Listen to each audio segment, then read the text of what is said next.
most amazing, awesome artists and creative human beings? Guess who it is? It's your fairy art mother, and I am here. I'm so excited because we're going to fall in love with leaves. Yes, we're gonna make amazing custom designer leaves today.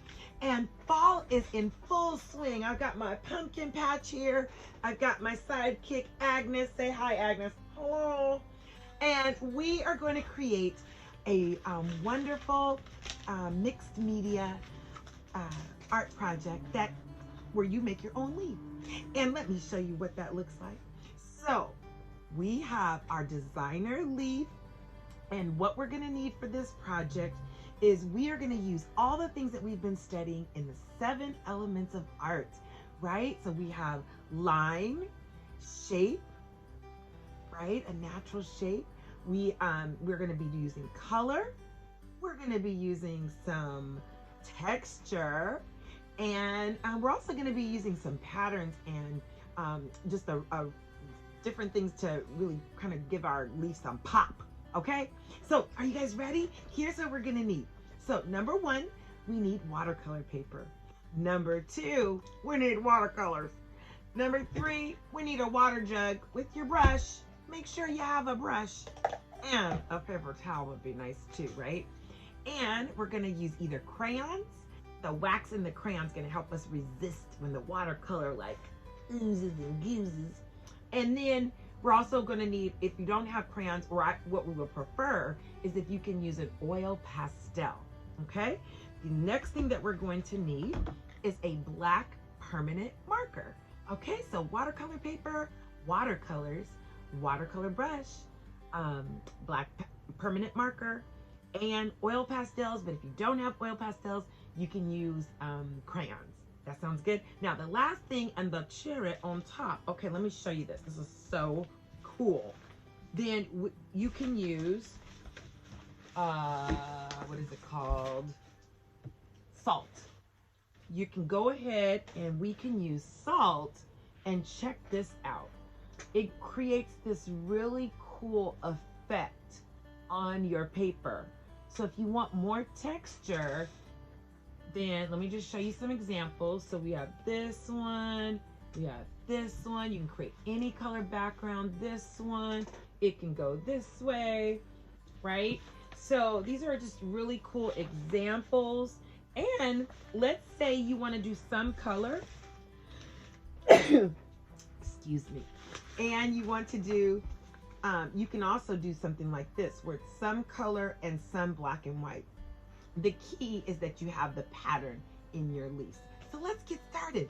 Let's create. Before we do that, we're going to get into peak state into creating. So let's wake up those little fingers and repeat after me. I am positive. I am positive. I'm creative. I'm creative. Yes, I'm mindful. That means focused and centered. I'm mindful. I am an artist. Yes, and I am ready to create. Let's do this. All right, so now we're ready to create our masterpiece, our fall leaf collection. And so I have a little template here that you can use inspiration from, but we're going to use a very organic, natural, just free-flowing, organic shape.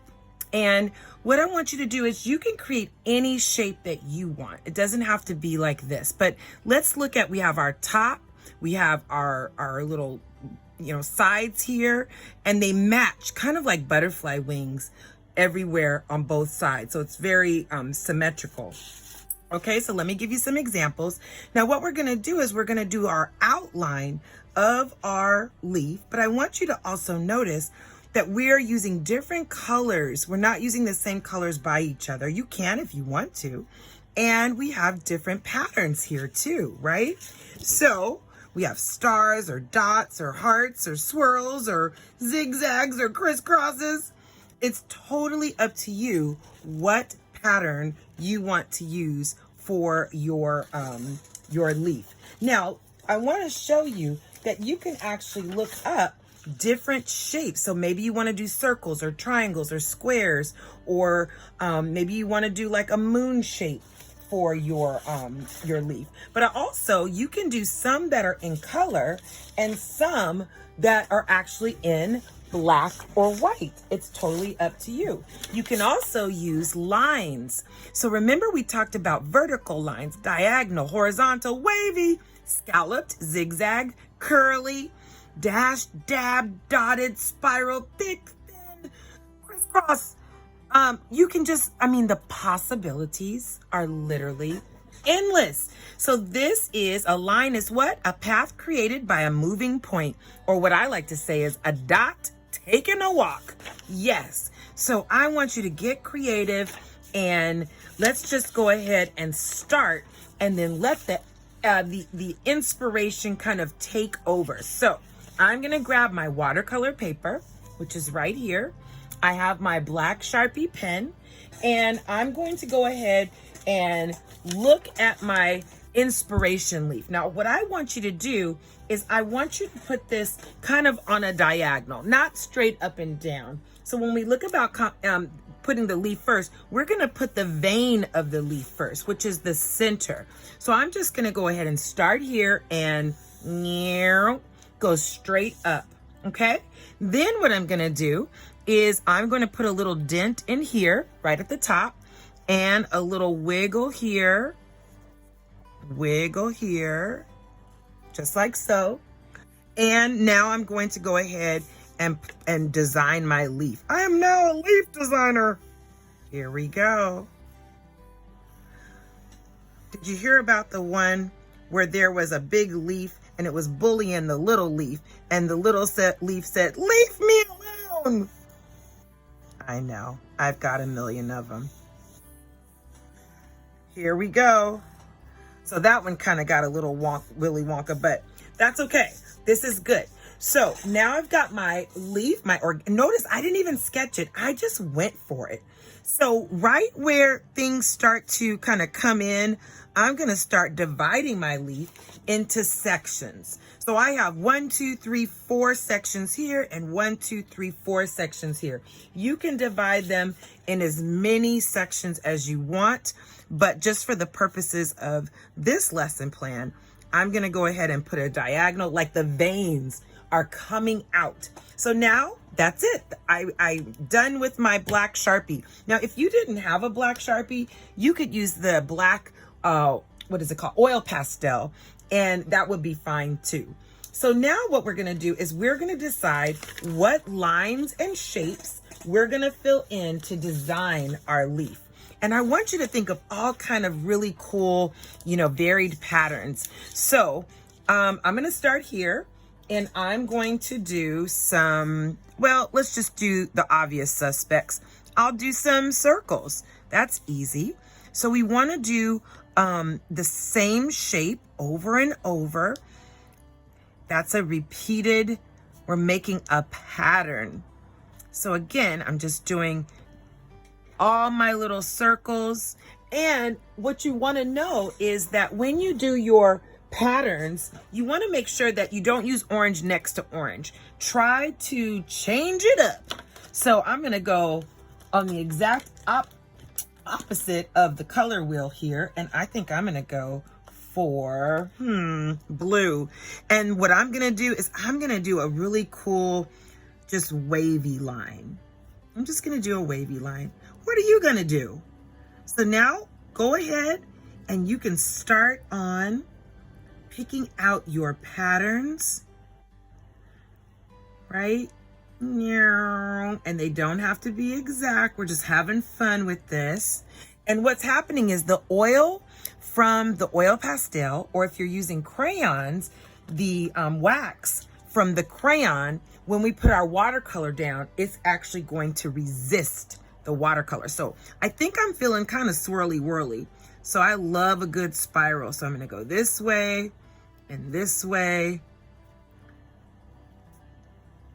And again, just have fun with it. Think about, ooh, what kind of patterns? Maybe you can make up a new shape that never existed. and you are the inventor of it. All right. Have fun.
All right, so now I have my pattern on my leaf. Now it's time to have some fun. So the first thing that we're gonna do is we're gonna take our water and our brush. Of course, we have our handy dandy napkin here, and we are going to wake up our watercolors. Hello, watercolors. Now our brush, we have our handle, and we have our bristles, and I want to make sure that you always hold your brush somewhere on the handle, somewhere that feels good to you, but never on the metal part. That's the danger zone. And you always want to make sure that your brush is like a ballerina. It's always on its tippy toes, tippy toes, right? You want to make sure that you're not going splat, and you don't want to do what's called the booty scoot. The booty scoot ballet is not cute. So you want to make sure that your ballerina is light on her toes and is just kind of very gently dancing across the paper, okay? So let's go ahead and wake up all of our watercolors. I'm going to go ahead and start putting a little water in each one. And when it comes to watercolor, you know what you want to do? You always want to start light and then you can go dark. So start with your lighter colors and then you can always add, you know, the darker colors on top. So let's wake everybody up. Get up, get up. Let's go, let's go. Okay, now everybody's awake, and I'm gonna go ahead and start filling in my paper. So I'm gonna work within this. Oh, I forgot one thing. Oh, I can't believe I forgot. We need to put our leaf glow. So I'm gonna take a yellow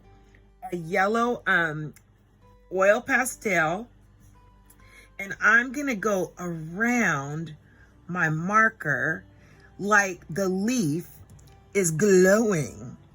This is gonna add a really special interest to our, you know, our beautiful picture here. It's gonna look super cool. So there's one, and I think I'm gonna do another. I think I'm gonna do orange. So what would be glowy colors? You could even do white, because everywhere we put oil pastel or crayon, or even the black Sharpie marker for that reason, we're gonna go ahead and it's gonna make sure it stops. It acts as a guardrail to our watercolor. There we go. All right, so again, you could put white too. Let me show you what white would look like. It'll be super cool. Just one more. Now you can't tell what it's gonna look like because it's invisible. But once we put that watercolor on, you sure will be able to tell. And the very last thing we do is the salt, okay? So I forgot one major thing. I didn't put in my little stem. So I'm gonna color in my stem. Of course, you could put a pattern in or just put black in for that as well. All right, so now let's go ahead and start our colors. I'm gonna work from the top down. So if I have purple here, I wanna do a color that is not like purple. So I'm gonna do, I'm thinking yellow. I'm gonna get a little yellow. Come on, yellow, let's go for a ride. Now what I'm gonna do here is roll And I'm going to add my yellow, but it's not too puddly. But I have my yellow here, and I'm going to go ahead and just very carefully with the tips of my tippy toes, go in here and put in my yellow, staying within this little section here. Okay? Now, the next one is a yellow heart. You can't really tell, but we're about to make it pop. So I'm going to put some blue as my background. And notice, you see how when I take my watercolors, you see how it's not going over that yellow? It's resisting. So that's awesome. And now you can see my heart showing through. Here we go. So I've got my little heart. Yay. All right. That's looking good already. Okay, let's ease on down to the orange. So I'm going to take my orange and, what's the opposite color of orange? Let me think. On the other side, maybe of the color wheel, I'm thinking purple-licious. Purple. Or sometimes a light purple is like a violet. There we go. Awesome. And notice how carefully I am putting in my purple. Now, I want to give you also, when you're working on your masterpiece, you want to make sure that you speak good things and have good energy to it. You know, you never want to hurt its feelings. And if you don't like what you put on, there's always a way that you can use your imagination to create something from what you think is a mistake to something even better. I always say there's no such thing as a mistake in art. I think I got that from Bob Ross, right? Bob Ross calls those, who is Bob Ross, you say?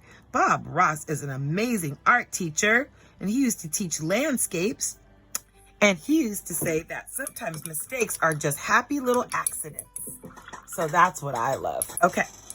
So now I'm going to go ahead and I'm going to use the opposite of that other color. And I'm always trying to use different colors. I'm going to use orange.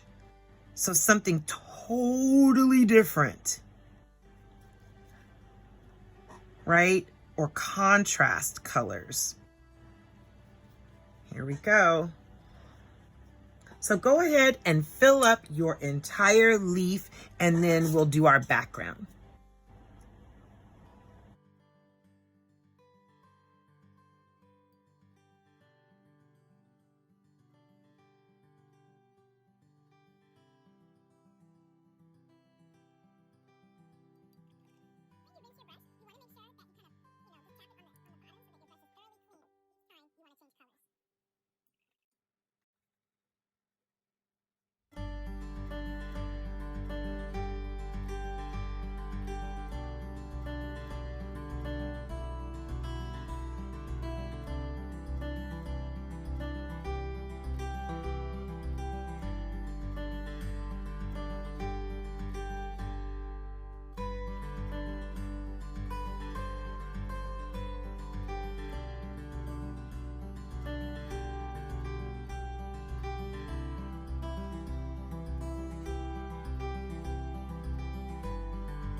All right, so now we have all of our leaf, all of our patterns on, and now we get to really play in the sky. So it's okay if the sky got a little dirty. Make sure right now all of your brush is really clean and that you have, you know, in between colors that you've thoroughly cleansed it.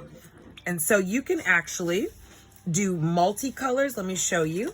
You can do several colors, right? Yellows, reds, purples, blues, or, right, this is the same thing. It's kind of rainbow-like.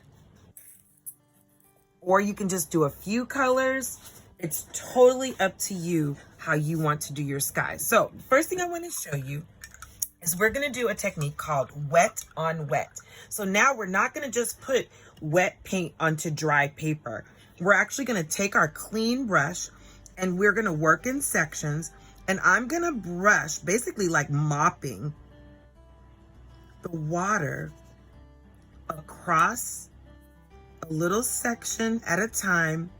I'm just putting clean, clear water just right here.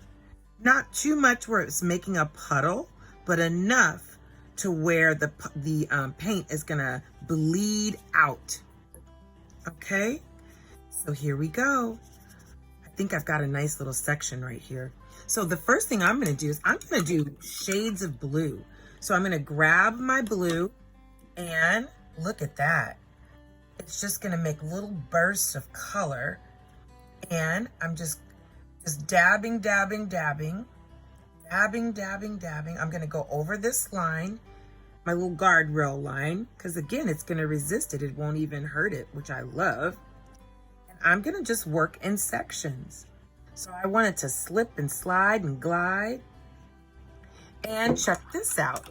If I wanted to pull more color up, it was too much, or I had a pool of water, all I have to do is I can take my paper towel and basically just kind of make this very cloudy. Look at the effect that you get when you just pull it up with a paper towel.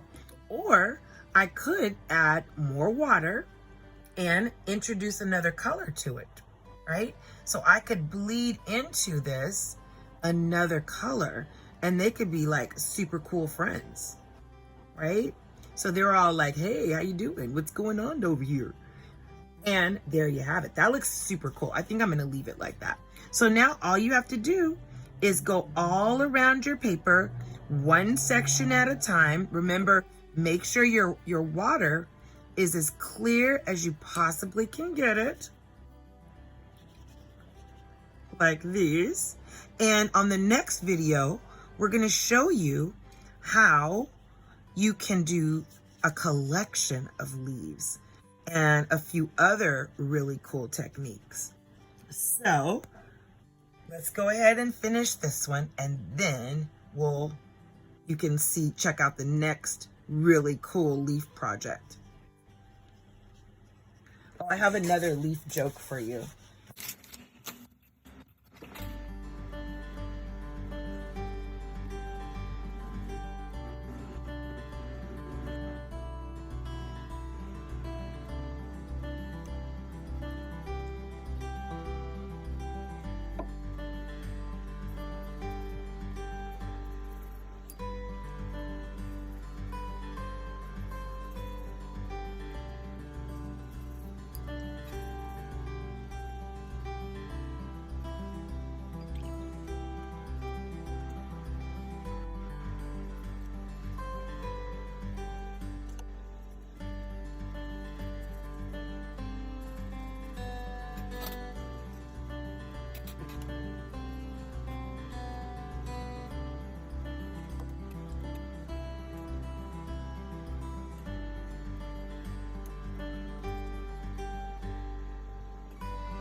right, so we now have all of our color on our page. And again, if you have pools of color you want to pull up, you can totally do that.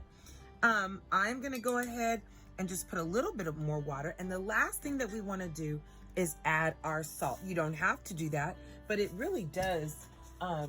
It makes this really cool kind of textured background that I use in a lot of my work with my students. And I just think it just takes it up a notch. So let's go ahead and we are going to sprinkle